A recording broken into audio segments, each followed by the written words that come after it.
Hi guys, so Wednesday the 23rd of June marked 5 years since England and Wales voted to leave the European Union. Now Boris Johnson used this opportunity to stand up in the House of Commons and rattle off some of the benefits of Brexit. It's been a difficult 5 years, but surely Boris can explain how it's all been worth it. Let's hear what he had to say. Today marks 5 years since this country voted to leave the European Union. It has allowed us to take back control of the issues that matter to the people of the United Kingdom. It has given us the freedom to establish 8 free ports across... Okay, I'm sorry I'm going to have to stop this video quite a lot. The issues that matter to the British people, and his first example was Freeports. Now, I think it'd be difficult to find someone back in 2016 who said, I'm voting for Brexit because I want free ports. Because the problem with that, and I've covered it before, is that the UK used to have free ports. They decided to get rid of them 4 years before Brexit. And they were gotten rid of by a conservative government. So in 2012, the UK government decided we don't want free ports anymore, we're going to get rid of them. So when Boris Johnson says it was necessary to leave the European Union in order to have free ports, or to establish 8 free ports, he's lying. Lying in Parliament, I might add, and not getting punished for it. It's the country driving new investment to develop the fastest vaccine rollout in Europe. Once again, lying. The fastest rollout in Europe is by Hungary. Hungary is a member of the European Union. Now, I know Hungary is different to other member states, but Hungary is ahead of the UK in the rollout of the vaccine. So Boris Johnson is lying here. Once again, in Parliament, lying and not being held to account. Now, another problem with Boris Johnson's argument that, well, look, we needed to leave the European Union in order to roll out this vaccine. Well, that's actually a lie as well.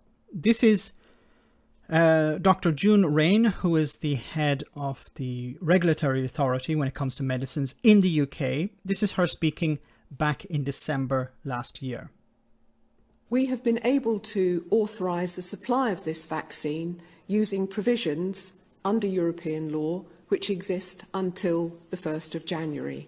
So our speed or our progress has been totally dependent on the availability of data in our rolling review and the rigorous assessment and independent advice we have received. So I hope that clarifies the point about the European relationship.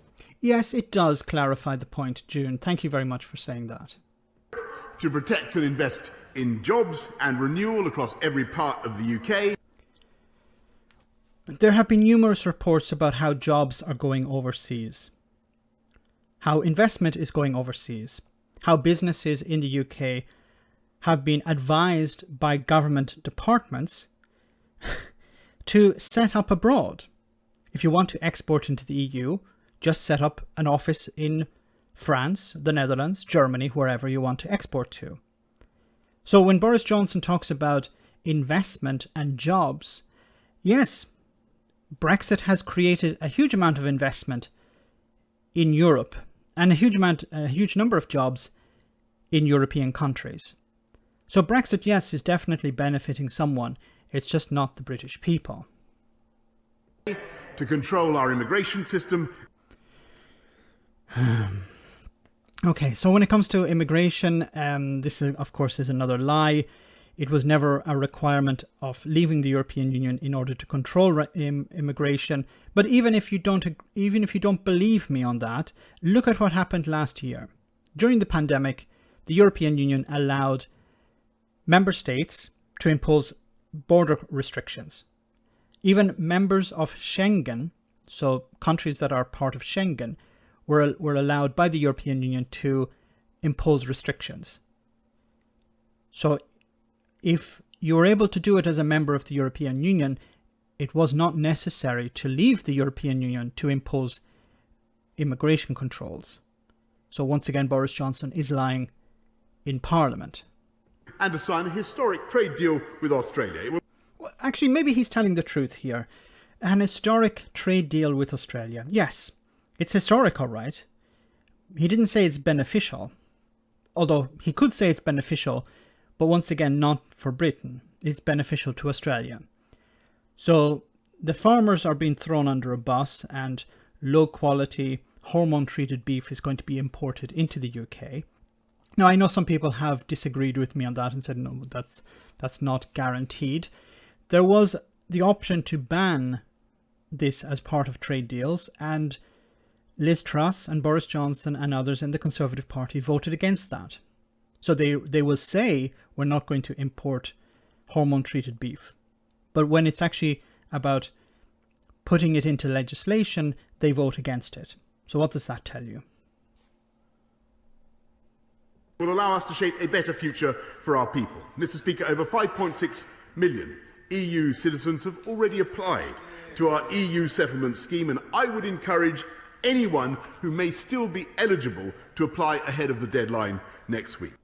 Now, in regards to this, I've covered it in a video, I'm not sure how this is a benefit of Brexit. It's actually making life more difficult for people who are members of the European Union but EU citizens living in the UK. Some of them risk losing their jobs. Some of them risk losing their accommodation. Not because of something they have done wrong, but because they're stuck in a limbo. And I've covered it in a video where employers and landlords face fines if they have people who have not had their settled status confirmed. So people are on a waiting list. Do you think employers are going to hire people who are on a waiting list and risk not being allowed settled status, and those employers would face a fine? They're not going to employ people. The same with landlords. Landlords don't want to face fines. They'll just decide, look, we're not going to have EU citizens in our homes, in our rented accommodation. So Boris Johnson, along with members of his government, Michael Gove, Dominic Raab and others, promised huge successes back in 2016. They told people you should vote for this because it will benefit Britain. It will guarantee jobs. It will be a brighter future. And they lied. And they didn't just lie in the media. They lied in Parliament as well. And Boris Johnson, 5 years on from the vote, where he poisoned minds, poured poison into people's ears, not just in the year of 2016, but in the many years and decades up to that, Brexiteers have poured poison in people's ears, convincing them to vote for something that is against their own interests. And you have Boris Johnson standing up in Parliament on Wednesday, lying once again. And as I've said before, not getting punished. Let me know in the comment section, guys, what you think. As always, your comments are greatly appreciated. Thanks a lot. I want to say a big thank you to all of my patrons. You ensure that this channel continues to exist. I'm eternally grateful for all of your support. If you join Patreon, you will receive instant access to our Discord server, where we have both audio and video chats. You can chat with me and other patrons, where we discuss important and non-important issues. Becoming a patron per month costs about the same as a large coffee, so why not check it out?